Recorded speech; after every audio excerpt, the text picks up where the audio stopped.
ciencias en física y matemáticas de la Universidad Autónoma de Chiapas. Sus líneas de investigación es teoría de continuos y sus hiperespacios. En esta oportunidad vamos a escuchar dos ponencias. La primera va de 10 a 10:50 de la mañana y el título es Continuos indescomponibles. La segunda ponencia va desde las 11 a 11:50 de la mañana, cuyo título es Gráficas finitas cuyos hiperespacios CDX y HS de PDX son homeórficos. Sin más preámbulos, doy la bienvenida al doctor Javier Sánchez. Adelante, doctor. Buenas gracias. Buenas tardes a todos. Buenos días. Ya no sé ni qué hora es. Buenos días. No sé si se me escucha bien. Sí, doctor, perfecto. Ok. Voy a apagar el video para que la conexión sea un poco más estable, ya que por acá nos anda fallando el internet. Bueno, a veces dicen que matemático prevenido vale por dos y estamos en este tipo de eventos, pues no exentos a cualquier eventualidad. Hace rato nos comunicó el doctor Franco Barragán que no podría presentar su presentación. Y pues teníamos de todas maneras preparada una plática emergente por cualquier cosa. No, nunca pensé que fuera a ser así de manera consecutiva, o sea, justo antes de la que tenía programada yo. Entonces no es que quiera estar hablando mucho yo en el evento, sino más bien así se dieron las circunstancias. Bueno, la plática de la cual voy a hablarles ahorita es sobre continuos indescomponibles. Veo que hay varios expertos aquí conectados. Una disculpa si les aburre un poco el tema, va a ser un poco introductorio. La idea es presentar de manera breve y general construcciones sobre este tipo de continuos y algunas de sus propiedades. Bueno, un continuo, como ya se ha estado diciendo estos últimos días, es un espacio métrico, compacto, conexo y con más de un punto. Por lo general trabajamos con continuos sencillos como los siguientes, un intervalo cerrado 0,1 o cualquier espacio homeomorfo a él, al que llamaremos arco, una circunferencia o cualquier copia de este espacio al que llamaremos curva cerrada simple, una dos-celda, o sea, el disco pero relleno, o en general una n-celda. En general podemos pensar a los continuos como subespacios del espacio euclidiano que son compactos y conexos y que tienen más de un punto. Digo solo para visualizarlos. No digo que todo continuo se pueda meter en un espacio euclidiano, sino como para visualizarlos podemos pensar en esos espacios. Bueno, para un continuo X vamos a considerar la siguiente familia. Vamos a considerar la familia C de X, que consta de todos los subconjuntos de X que son no vacíos, que son cerrados y que son conexos. ¿Ok? O sea, a excepción de que no le pido que tenga más de un punto, pues en realidad son subespacios de X que son continuos a su vez. Este espacio admite una topología con la cual resulta ser un continuo, sin embargo no voy a meterme en la estructura topológica de la familia CDX, nada más ahorita me interesa como familia. ¿Ok? CDX es la familia de cerrados y conexos no vacíos contenidos en X. A los elementos de CDX les llamaremos subcontinuos, precisamente porque son, pues, como continuos dentro de X, el único detalle es que pueden ser degenerados. Cuando un elemento en CDX no sea X, le vamos a llamar subcontinuo propio. ¿Ok? Entonces, cuando escuchen la palabra subcontinuo propio, acuérdense que es un subespacio cerrado, conexo, contenido propiamente en X y que no es el vacío. ¿Ok? Ahí vamos con la anotación. Bueno, la plática se llama continuos indescomponibles. Ahí va la definición. Un continuo se va a llamar descomponible si es que existen dos subcontinuos propios cuya unión es el total. ¿Ok? O sea, en X podemos encontrar dos de sus subcontinuos propios cuya unión es X. En caso de que no existan esos subcontinuos, vamos a decir que es indescomponible. O sea, indescomponible es que no se puede expresar como la unión de dos subcontinuos propios. En general, los continuos que pensamos y dado que los podemos dibujar, por lo general resultan ser descomponibles, ¿no? O sea, por ejemplo, un arco, el arco con extremos A y B, pues se puede descomponer como la unión de dos subarcos propios, ¿no? Aquí está, por ejemplo, el subarco A y el subarco B. Aquí los pinté por encima del arco X solo para que se notara que, pues que son propios, pero en realidad este arco rojo pues está dentro del espacio X, lo mismo que el arco azul. Basta con que se intersecten para que la unión sea el total, ¿no? Entonces, cualquier arco es descomponible. Una dos celda, pues también es descomponible, nada más la atravesamos con una línea, nos fijamos en las dos subceldas que se generan, y eso genera una descomposición de X en dos de sus subcontinuos propios. El continuo que se obtiene al tomar la gráfica de la función seno de 1 entre X en un intervalo abierto que contiene al 0, hacia la derecha, digamos, de 1 a 0, pero abierto en esta parte, y luego tomar la cerradura, esta es la gráfica de la función seno de 1 entre X, junto con su cerradura, también es descomponible, ¿no? O sea, tomamos una parte como un arco en esta zona, digamos, hasta que llegue a este punto, todo esto va a ser B, y ya, pues me regreso un poquito nada más para que los continuos intersecten, tomo todo lo que continúa, y pues ya está, X se puede expresar como la unión de dos subcontinuos propios. Entonces, casi cualquier continuo que uno pueda dibujar va a ser descomponible. Ok, un poco de historia. A principios del siglo XX, Schonflies, en 1908, afirmó que no existían tres subconjuntos abiertos y conexos en el plano que tengan exactamente la misma frontera.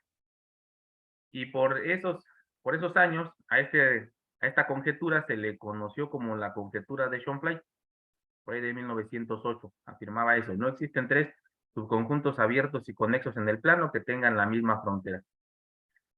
Poco tiempo después, miren, 2 años después, 1910, Brouwer construye un contraejemplo a esta conjetura. Y justo lo que construye es un continuo indescomponible, aunque él en su momento pues no le interesaba esta propiedad de indescomponibilidad. De hecho, ni siquiera se llamaba continuo indescomponible, ¿no? Pero bueno, en el paso a resolver esta conjetura y ver que no era cierta, pues construye un continuo que resultó ser indescomponible. Basados en ese ejemplo de Brouwer, por ahí de 1910, despuesito de Enjoy en 1910 y Yoneyama en 1917, presentan también la construcción de un continuo indescomponible.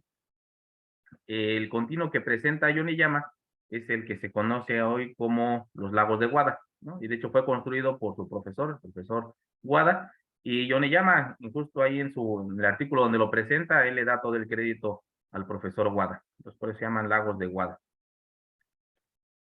En esta charla, el objetivo va a ser mostrarles dos caminos para cómo construir un continuo indescomponible. O sea, al final de la charla, la idea es que se vayan con la idea de cómo pueden construir un continuo indescomponible.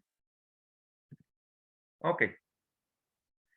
Describir un continuo indescomponible a través de una propiedad topológica es sencillo. O sea, miren, por ejemplo, un continuo es descomponible si solo si existe un subcontinuo propio que tiene interior no vacío. O sea, así de sencillo. Basta que encuentres un continuo propio que tiene interior no vacío para que el continuo sea descomponible. ¿Ok? Y como es una equivalencia, pues entonces esta equivalencia también da una equivalencia para los continuos indescomponibles, ¿no? De manera natural. Pero bueno, primero veamos este resultado. A ver, si X es descomponible, quisiera encontrar un subcontinuo propio que tenga interior no vacío. Bueno, el hecho de que sea descomponible significa que se puede expresar como la unión de dos subcontinuos propios. Ok, como son subcontinuos propios, sus complementos son no vacíos. Y por ejemplo, el complemento de B, pues queda contenido en el interior de A. O sea que A es un subcontinuo propio de interior no vacío. Pues ya está, así de sencillo. Si X es descomponible, seguro existe un subcontinuo propio de interior vacío, no vacío. Ahora, si suponemos que existe un subcontinuo propio de interior no vacío, hay dos casos posibles. El primero de ellos es que el complemento del subcontinuo A sea conexo. Si es conexo, pues tomamos su cerradura y entonces obtenemos un subcontinuo. y ya está. X se podrá expresar como la unión de A y B. Lo único que falta checar es que el subcontinuo B también es propio. Pero bueno, como el interior de A es no vacío, acuérdense que el interior también se puede calcular como el complemento de la cerradura del complemento de A. O sea, justamente el complemento de B, así como lo estoy denotando. Entonces, que el complemento de B sea no vacío significa que B en efecto es un subcontinuo propio. Y ya está. Si existe un subcontinuo propio de interior no vacío y su complemento es conexo, el continuo es descomponible. Hasta aquí espero que vayamos más o menos. El siguiente caso es que el complemento de A no sea conexo. O sea, que se puede escribir como la unión de dos conjuntos abiertos, ajenos, no vacíos. Entonces, si X menos A se ve como la unión de U y V, donde U y V son abiertos, ajenos y no vacíos, existe un resultado famoso, que en continuo se le llama el lema de las orejas, que dice que, así como está en el dibujo, cuando hay una cabecita y dos orejas que forman a un continuo, la cabeza unida con cada una de las orejas resulta ser un subcontinuo. Entonces, pues A unión U y A unión V son aquellos subcontinuos que hacen que el continuo sea descomponible. Y ya está, así de sencillo. Ok, como corolario les decía inmediato del resultado anterior, pues tenemos que un continuo es indescomponible si solo si cada subcontinuo propio tiene interior vacío. Nada más la negación de esta parte, ¿no? De la existencia de un subcontinuo propio que tenga interior no vacío, pues es que todo subcontinuo propio tenga interior vacío. Ok, suena ya un poquito mejor, pues ya no depende de una descomposición de X, sino de propiedades de los subcontinuos propios que tenga X. Nada más calcúlales del interior, fíjate que eso sea el vacío y el continuo va a ser indescomponible. Bueno, vamos a usar este resultado para mostrar la construcción de un continuo indescomponible que fue aquel descubierto por Brouwer. Después de que lo descubre, se usa por Janicewski, lo describe un poco mejor en su tesis doctoral, pero después de eso se simplifica su construcción por el profesor Nasser. Y curiosamente, a este continuo en la actualidad se le conoce como el arco iris de Nasser. O sea, se le da el crédito, se le da el nombre de quien lo simplificó, no quien lo descubrió de manera curiosa. Pero bueno, ahí está el crédito. Lo descubrió Brouwer, lo describe un poco mejor en su tesis doctoral Janicewski, pero lo simplifica Nasser. El ejemplo es como sigue. Vamos a considerar el conjunto de Cantor, el que todos conocemos, dentro del intervalo cerrado 0,1, pero lo voy a pensar dentro de R2, o sea, lo pongo sobre el eje X. Ahí está, sobre el eje X colocamos el intervalo cerrado 0,1. Y recordarán en la construcción del conjunto de Cantor, dividimos el intervalo cerrado en tres partes iguales, eliminamos el interior del intervalo que se encuentra en medio, y en los restantes repetimos el proceso. Ahí está, ¿no? O sea, lo divido en tres partes iguales, eliminamos el interior del intervalo que se encuentra en el centro, los dos intervalos restantes los dividimos nuevamente en tres partes iguales y eliminaremos el interior del centro de cada uno de ellos. Ahí está. Y repetimos el proceso con los que siguen y así continuamos una cantidad numerable de veces. Ya no me sigo ahí porque mi dibujo no da para que se vea. Ok. Para construir el continuo de Nasser, como primer paso vamos a considerar todas las posibles semicircunferencias en el semiplano positivo que tengan centro en el punto 1,0, y que pasen por algún punto del conjunto de Cantor. Y como el conjunto de Cantor es simétrico respecto al punto 1,0, de hecho van a pasar por dos puntos dentro del conjunto de Cantor, ¿no? Están todas las posibles semicircunferencias que puedas tomar con centro en el punto 1,0, y que pasen por un punto en el conjunto de Cantor. Aquí pinto algunas, aquellas que corresponden con extremos racionales, pero acuérdense que en el conjunto de Cantor hay un montón de puntos irracionales que aquí no vemos, pero ahí están sus circunferencias. Este espacio, pues, es todo menos conexo. Bueno, casi.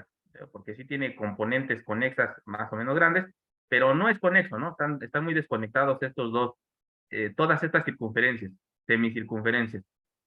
Entonces, el primer paso va a ser tratar de conectar estas que se encuentran por arriba, hasta las que se encuentran entre uno y un, bueno, en esta parte, con aquellas que se encuentren en esta parte de acá. Bueno, lo hago mejor de este lado del lado derecho. O sea, como segundo paso, lo que hacemos es considerar todas las semicircunferencias, pero ahora en el semiplano, debe ser aquí negativo. Concentro en el punto 5/6 y que pasen por un punto en el conjunto de Cantor. Ahí están, esas semicircunferencias. Y eso lo que hace es conectar el espacio un poquito más. Ya está un poquito más conectado. Pero bueno, todavía no tanto, todavía no llega a ser un continuo. ¿Cuál va a ser el siguiente paso? Pues conectar esta zona de aquí.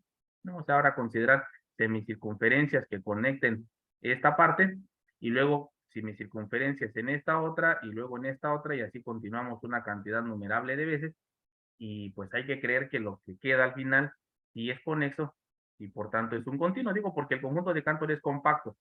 Todas las semicircunferencias que estamos construyendo en cada paso lo que generan es un subespacio compacto dentro de R2. Entonces continuamos este proceso una cantidad numerable de veces y el resultado final es el que se conoce como el arco iris de Násser, el cual, les digo, hay que convencerse que es un continuo y vamos a denotarlo de momento por K. Ahora, ¿qué es lo que estamos haciendo en cada caso?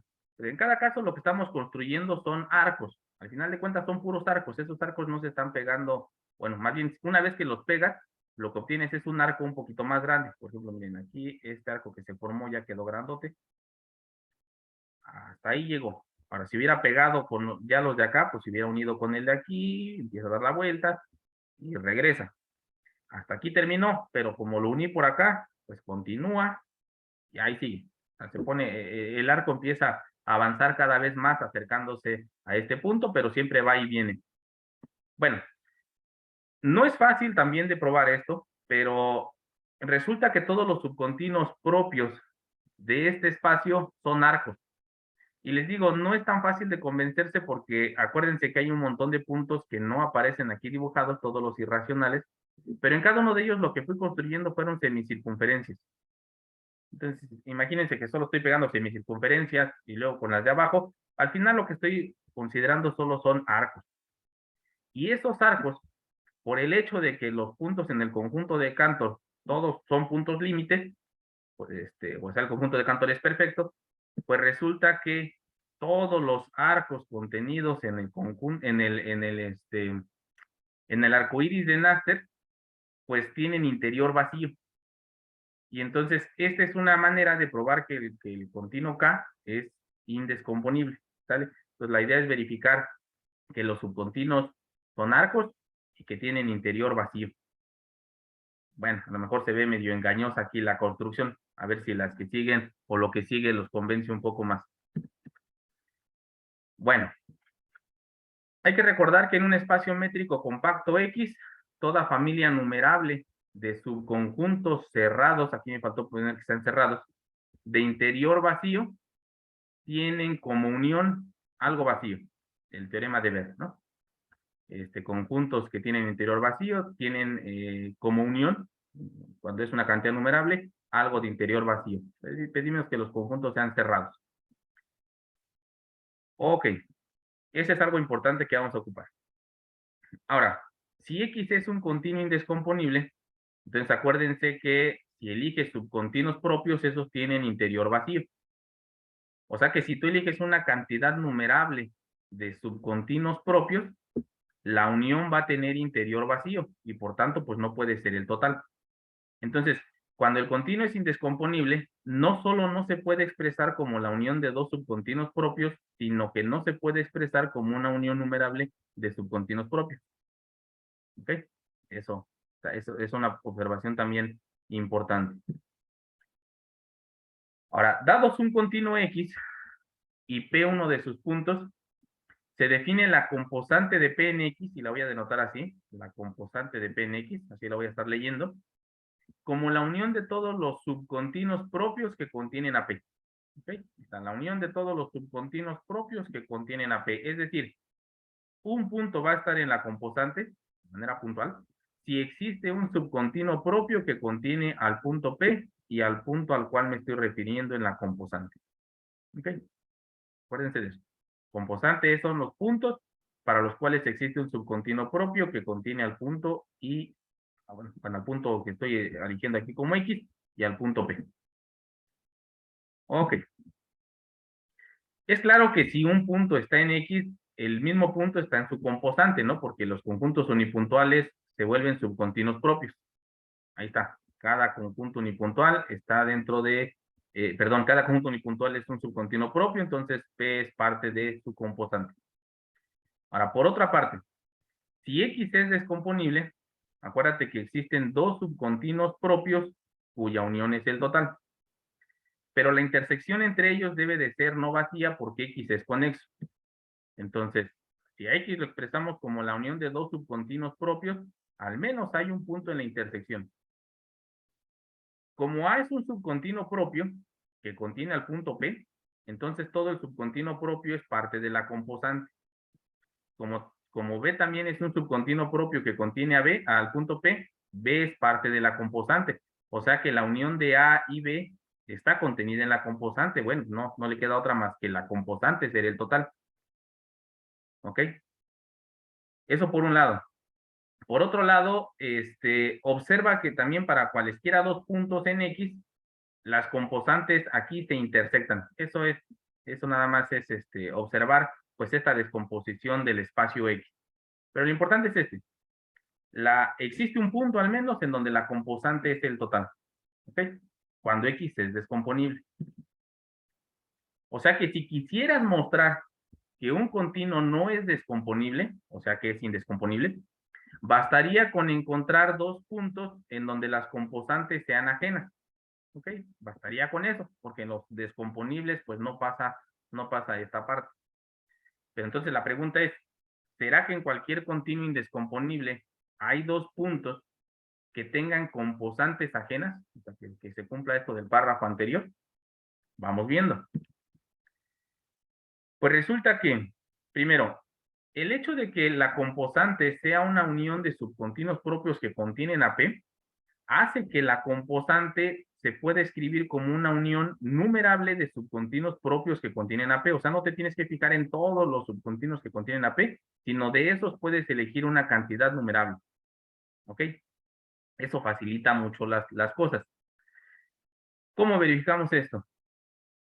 Elijamos a una base numerable, digamos UI, para el conjunto X menos el conjunto unipuntual P. Esto se puede porque los espacios, los continuos tienen bases numerables y pues en particular también sus abiertos tendrán bases numerables. De una vez pedimos que los elementos de esta base numerable consten de conjuntos abiertos no vacíos. Eso solo para que sus complementos sean, bueno, no, nada, vamos a pedir que los conjuntos UI sean no vacíos para que pueda elegir de repente componentes en ellos. Ok. Para cada punto I en I, pues podemos tomar la componente CI del complemento de UI que contiene al punto P, porque acuérdate que P no es parte del conjunto abierto UI. Entonces sí, pues existe la componente CI dentro del conjunto X menos UI que contiene a P.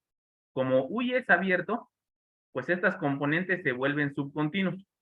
Ahí están, se vuelven subcontinuos. Y son propios porque este no es el total. ¿Ok? Ahí es donde estoy ocupando que los conjuntos UI no sean vacíos. Cada uno de estos subcontinuos propios contienen AP, bueno, pues entonces la unión de estos subcontinuos está contenida en la composante del punto P. Ahí está. Aquí está la propuesta de quién va a ser la unión numerable de subcontinuos propios que generen la composante. Vamos a ver que esta contención en realidad es una igualdad. Entonces, elijamos un punto en la composante. Ahí está, le voy a llamar Q. Por definición de composante, existe un subcontinuo propio que contiene tanto a P como a Q. ¿Ok? Ahora, como A es cerrado, pues resulta que X menos A es abierto. Pero no solo eso, como el punto P está en A, este que está aquí, X menos A, es un abierto contenido en el complemento del conjunto unipuntual P. Eso significa que existe un elemento de la base que está contenido dentro de este abierto. Pero si se da esta contención, sacando complementos, significa que A está contenido en el complemento de UK. Pero ahora, la definición de CK era elegir la componente del complemento de UK que contenía el punto P. Como este se vuelve un subcontinuo que contiene a P contenido en este conjunto, este subcontinuo debe estar contenido en la componente. Y pues ya está, porque aquí en A habíamos metido también a Q. Eso significa que Q está en la unión de los conjuntos CI. Y ya está. Aquí debería ser, bueno, sí está aquí, pero en particular también está cuando le ponemos aquí el infinito. ¿Ok? Entonces, las composantes, y eso es para cualquier continuo, se pueden expresar como una unión numerable de subcontinuos propios que contienen al punto. Ok. Suponiendo que X es indescomponible, dado un punto en X, se cumple que la composante no puede ser el total. ¿Por qué? Porque la composante es la unión de subcontinuos propios. Y acuérdate que en un indescomponible, la unión numerable de subcontinuos propios no puede ser el total. ¿Ok?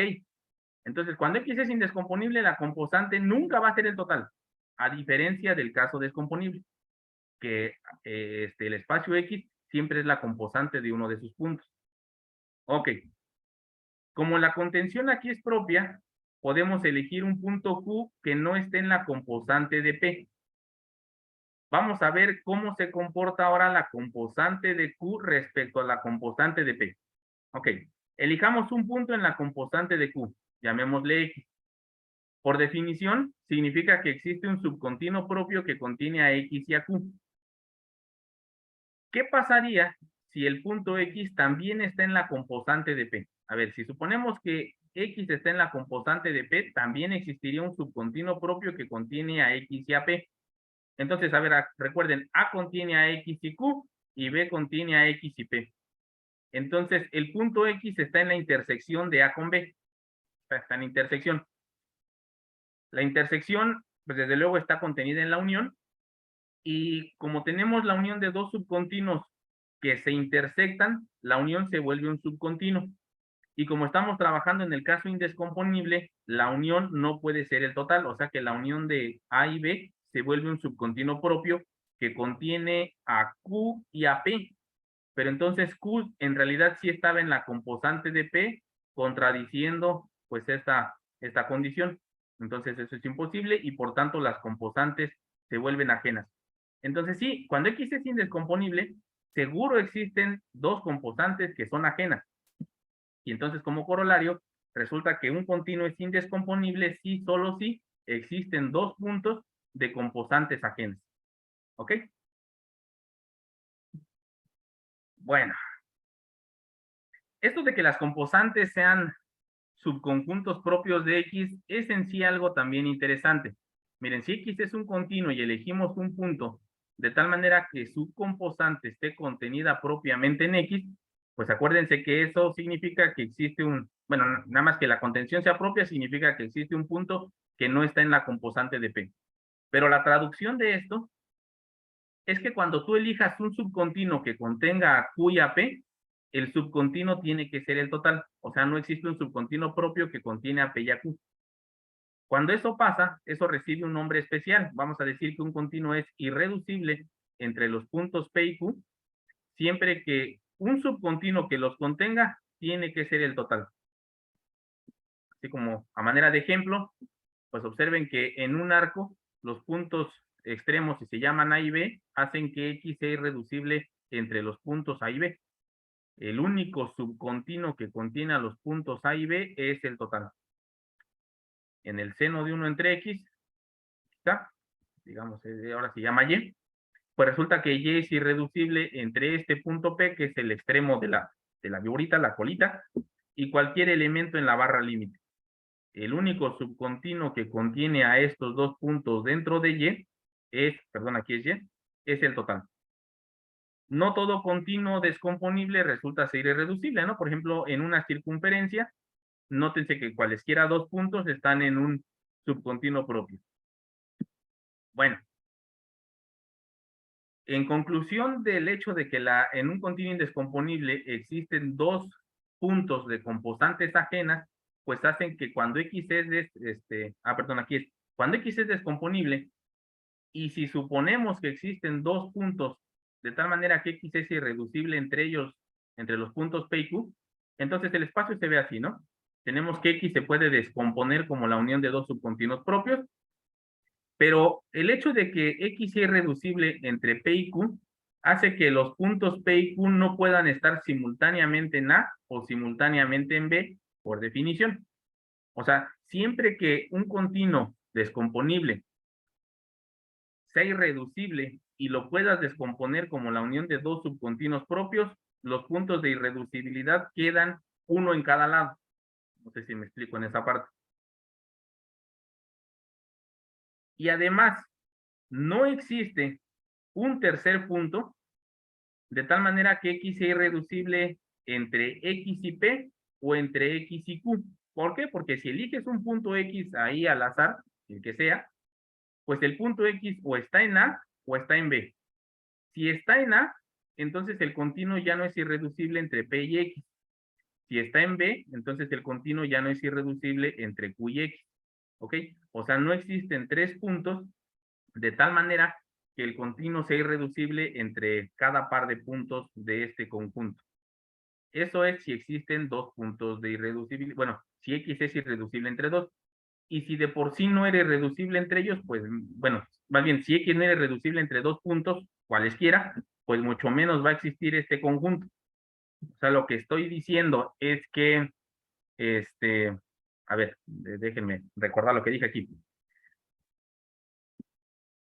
Lo que dije aquí es que, aún quitándole esta parte de aquí, cuando X es descomponible, no existen tres puntos, de tal manera que X sea irreducible entre cada par de puntos en el conjunto de esos tres puntos.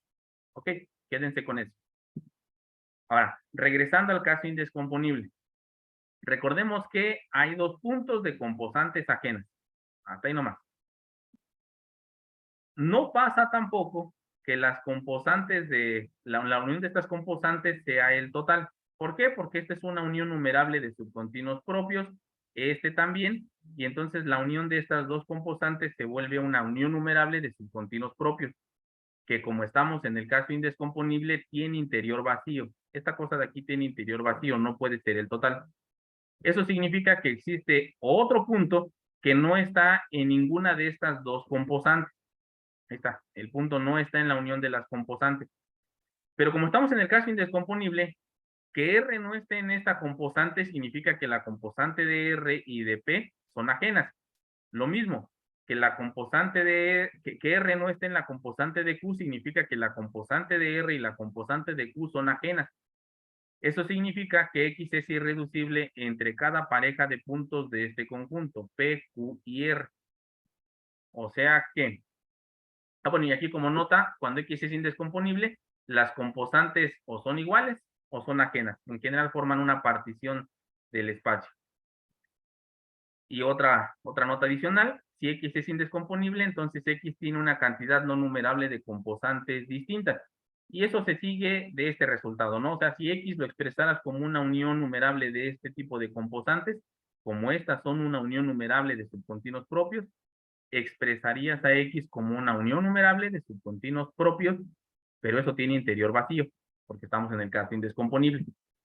Entonces, no, o sea, X debe tener forzosamente una cantidad no numerable de composantes distintas. Si X es descomponible, también algo que se sabe es que X tiene exactamente una o tres composantes diferentes. O sea, para que vean el cambio cuando empieza uno a contar componentes en el caso descomponible y en el caso indescomponible. Pero regresando a eso de los tres puntos. Resulta que un continuo X es indescomponible si solo si existen tres puntos distintos, de tal manera que X es irreducible entre cada par de ellos. Y esta manera de caracterizar a los continuos indescomponibles hace que se puedan construir varios ejemplos. Hay uno bastante clásico que en la literatura se conoce precisamente como el continuo con 3 puntos de irreducibilidad, en el que la idea es fijar 3 puntos en el plano y construir un continuo que sea irreducible entre cada par de ellos. Y solo por ese hecho y esta caracterización, pues resulta que el continuo va a ser indescomponible. ¿Ok? Bueno, aparentemente los continuos indescomponibles son sofisticados, son muy complejos, no lo sé, pero en realidad tienen un montón de propiedades. Miren, resulta que David Bellamy en 1980 prueba que cada continuo es la imagen continua de algún continuo indescomponible.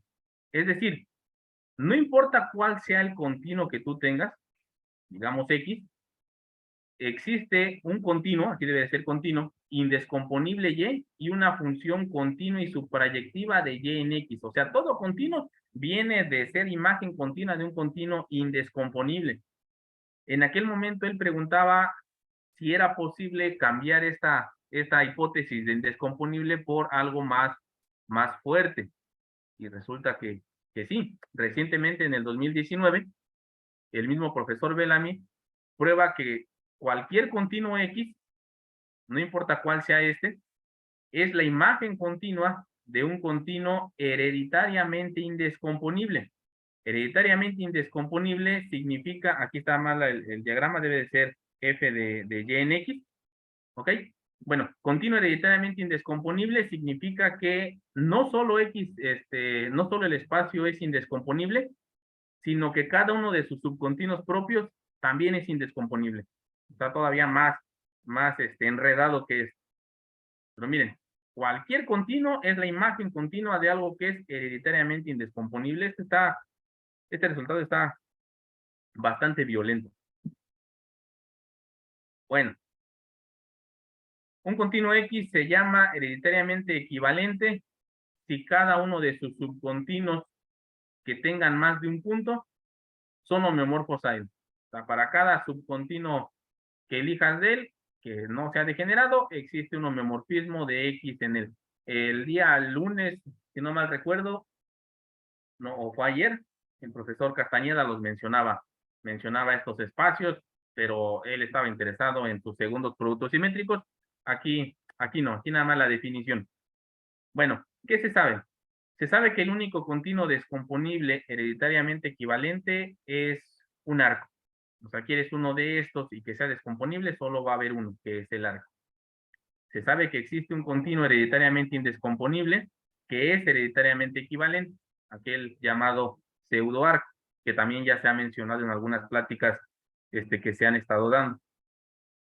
Pero lo interesante es esto, se sabe que de existir un continuo hereditariamente equivalente que no sea el arco o un pseudoarco, este debe de ser hereditariamente indescomponible. Y esta pregunta, si no mal recuerdo, lleva ya bastante tiempo y no se ha resuelto hasta donde yo sé. Lo interesante es que si quieres encontrar o responder esta pregunta, tienes que trabajar con continuos hereditariamente indescomponibles. Ok, así como propiedades generales que se saben y algunas cosillas que por ahí encontré. Cuando X es indescomponible, resulta que cada que se elige un subcontinuo propio, el complemento de este es conexo.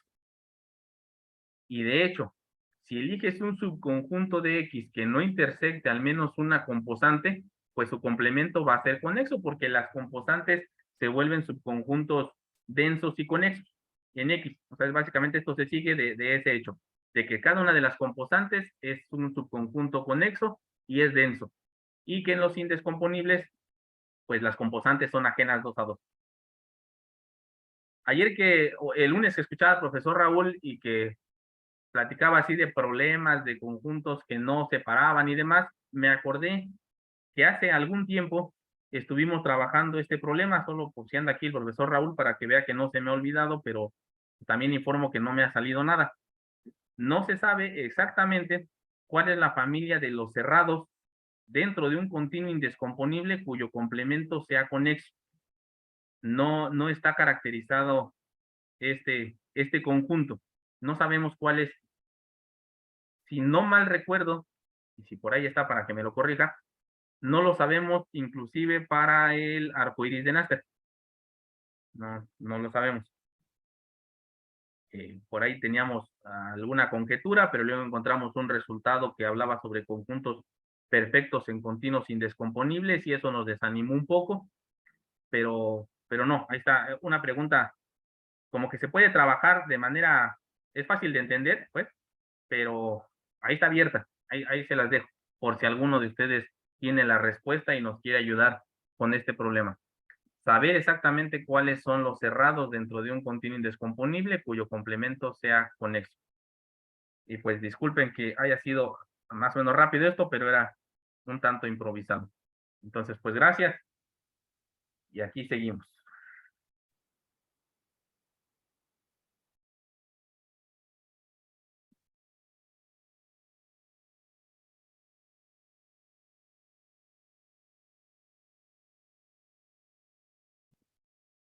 ¿Sí se me estaba escuchando? Sí, doctor. Ah, ok. Sí. ¿Alguna pregunta? Por favor, pueden activar sus micros o escribirla en el chat sobre la ponencia del doctor Sánchez.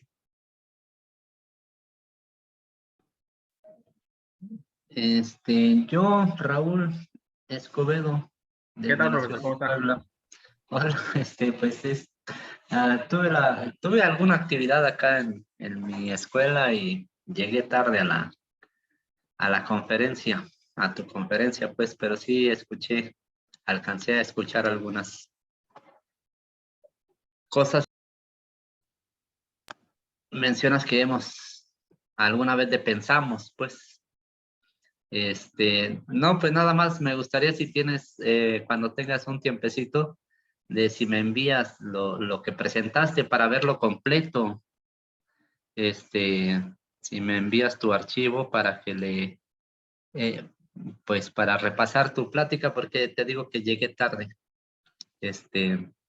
por compromisos académicos en mi facultad.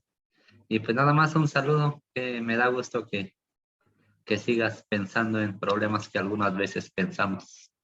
Sí, no se me olvidan, le digo, no me han salido, no sé si me Sí, salgan, pero, pero seguimos interesados en el tema. muy bien.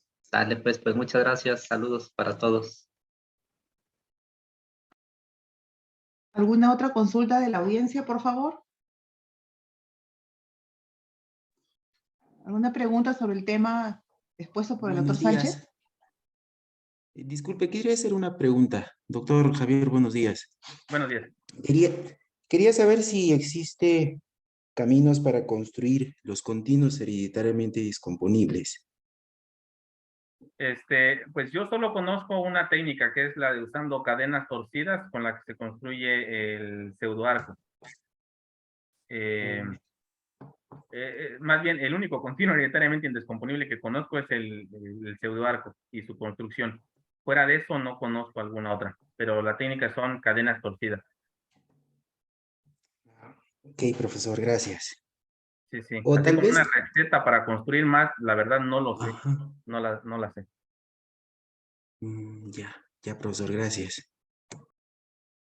Sí, hablo ahí de manera muy general, los continuos hereditariamente indescomponibles, pero les digo, en realidad solo conozco uno. No, no quisiera presumir que digo conozco más, no, nada más ese. Gracias, profesor, Muchas, gracias. muchas gracias, Carlos, por tu pregunta. ¿Algún otro participante desea hacer alguna consulta?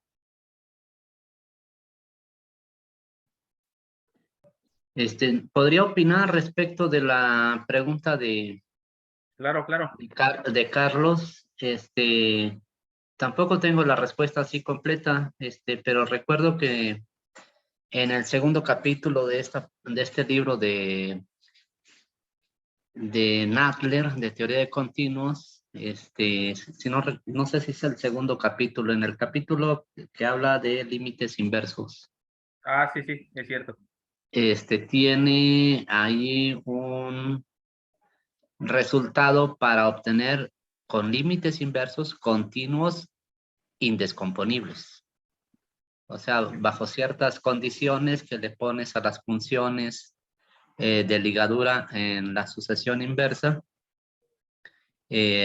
con seguridad obtienes un continuo indescomponible.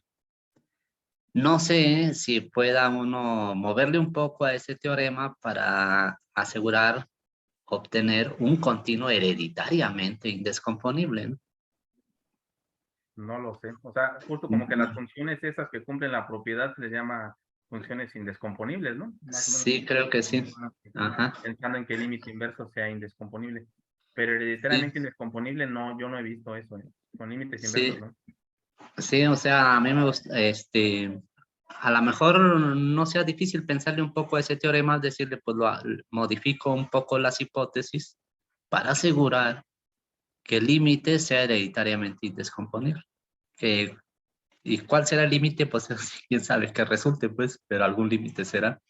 Sí, sí. A lo mejor, o sea, la condición, en este caso es que cada vez que partes un espacio factor en dos, con uno de los dos llenas el que sigue a través de la función. No sé si, cómo a lo mejor moverle un poco a esa condición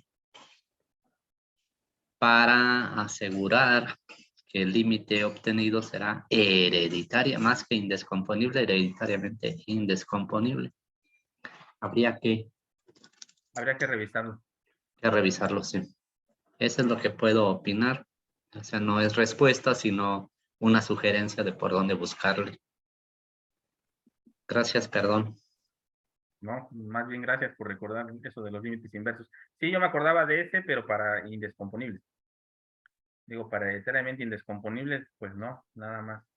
Las charlas que he escuchado incluso sobre la construcción del pseudoarco, porque en realidad sentarme yo también a hacer las cuentas nunca lo he hecho. Pero bueno, sí he escuchado cómo se hace y sí lo he entendido. Sí. Muchas gracias por su participación, al señor Resco. Doctor Javier, faltan unos 12 minutos para las 2 de la mañana. ¿Le parece si tomamos un receso para que la segunda ponencia inicie a las 11? Sí, claro. Ya, Claro. perfecto.